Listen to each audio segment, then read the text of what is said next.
de votre pays. Il y a beaucoup de questions là. Essayons de commencer dès le début. Reprenons au début. Depuis le début de la guerre, tout le monde a des problèmes, même vous. Mais vous avez un océan qui vous protège. Mais ne vous sentez pas autant en sécurité à l'avenir. Ça, vous n'en savez rien. Vous n'en savez rien. Que Dieu vous en garde. Ne nous dites pas ce que nous allons faire. Nous essayons de résoudre un problème. Ne nous dites pas comment nous allons nous sentir. Vous n'êtes pas à même de nous dire comment nous allons nous sentir. Vous n'êtes pas à même de dicter ce que nous ressentirons. Nous nous sentirons très bien. Nous nous sentirons très bien. Nous nous sentirons très fort. Pour l'heure, vous n'êtes pas vraiment en position de faire cela. Vous êtes dans une position très délicate. Vous n'êtes pas dans la bonne position. Vous n'avez pas les atouts pour vous comporter ainsi. Là, vous êtes en train de jouer la vie de milliers de personnes. Là, vous êtes en train de risquer la Troisième Guerre mondiale. Vous risquez la Troisième Guerre mondiale. Ce que vous faites est extrêmement irrespectueux envers notre pays, ce pays. Beaucoup plus irrespectueux que... Est-ce que... Vous avez réfléchi un petit peu à l'objectif de toute cette réunion. Est-ce que vous avez dit une seule fois merci? Vous êtes rendu en Pennsylvanie en octobre. Vous avez fait campagne pour l'opposition. Essayez de faire preuve de gratitude pour les États-Unis. Le président essaie de sauver votre pays. S'il vous plaît. Vous voyez que si vous parlez à tue-tête sur la guerre... Non, il ne parle pas à tue-tête. Votre pays est vraiment dans une situation problématique. Oui, je le sais, votre pays a des gros problèmes. Vous n'êtes pas en train de gagner cette guerre.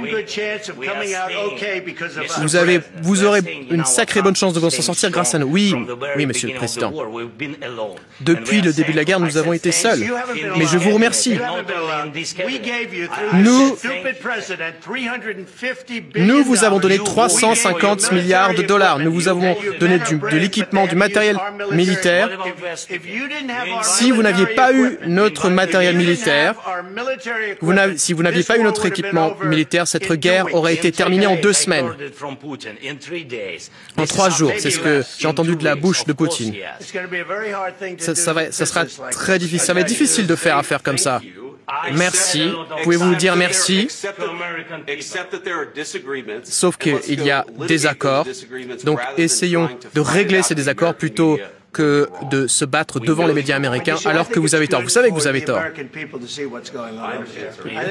Je pense qu'il est bon pour le peuple américain de voir ce qui est en train de se passer.